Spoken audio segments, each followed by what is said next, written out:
O livro Deus, um Delírio, de Richard Dawkins, é uma obra contundente. Mais do que uma crítica à religião, trata-se de um manifesto racionalista, que confronta diretamente as bases filosóficas e culturais do teísmo tradicional. Ao longo de seus 10 capítulos, Dawkins articula argumentos científicos, psicológicos, morais e, sobretudo, epistemológicos. Ele propõe uma visão naturalista do mundo, clara, direta, sem concessões. Nesta análise, vamos percorrer cada capítulo e, com uma lente filosófica, examinar os fundamentos e implicações de suas ideias. Capítulo 1. Um ateu profundamente religioso. Dawkins distingue dois tipos de religiosidade. A científica, como a de Einstein, que expressa reverência ao mistério do universo, e a sobrenatural, centrada em um Deus interventor. Filosoficamente, essa distinção é decisiva. A ideia de Deus como hipótese causal deve ser tratada pela razão, e não pela fé. É um ataque ao fideísmo e um convite à clareza conceitual. Capítulo 2. A hipótese de Deus. Dawkins define o alvo. Um Deus pessoal, onisciente, onipotente e moralmente envolvido com o mundo. Essa é uma proposição ontológica. Logo, deve ser analisada por critérios epistêmicos.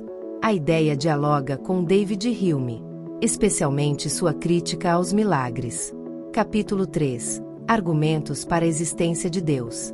Dawkins examina 5 vias de Tomás de Aquino, o argumento ontológico, o do desígnio, e os desmonta.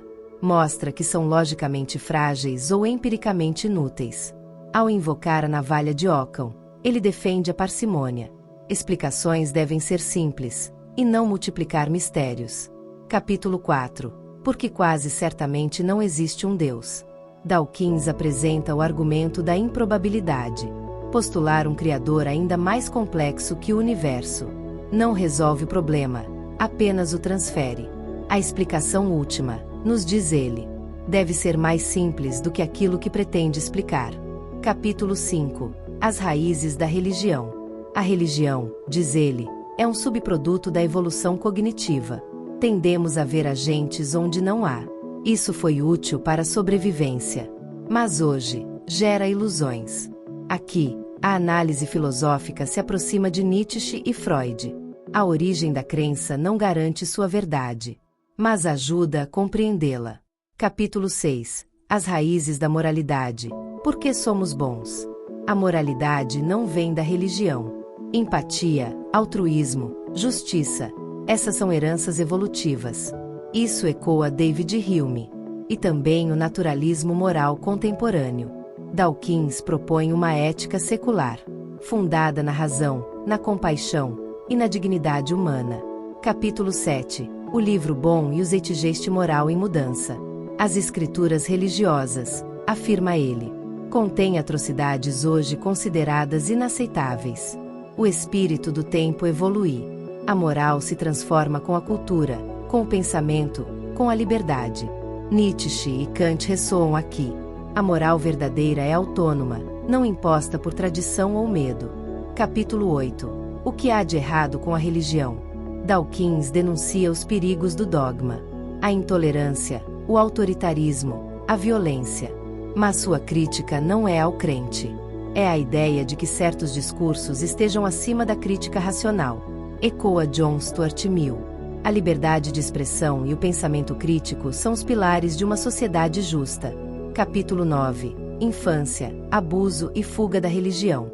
Impor religião a crianças, segundo ele, é um tipo de abuso psicológico. É privar o indivíduo de sua autonomia moral. Aqui, a filosofia da educação se destaca. Dawkins se alinha a Locke e Paulo Freire. A formação deve ser baseada na liberdade, e não na doutrinação. Capítulo 10. Uma lacuna muito necessária.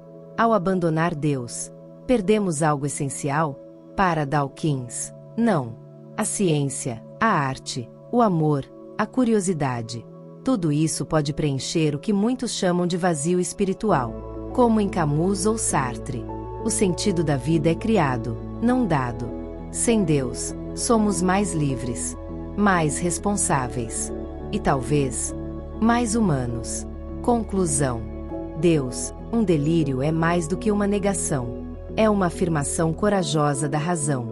da liberdade intelectual e da capacidade humana de encontrar sentido no próprio mundo.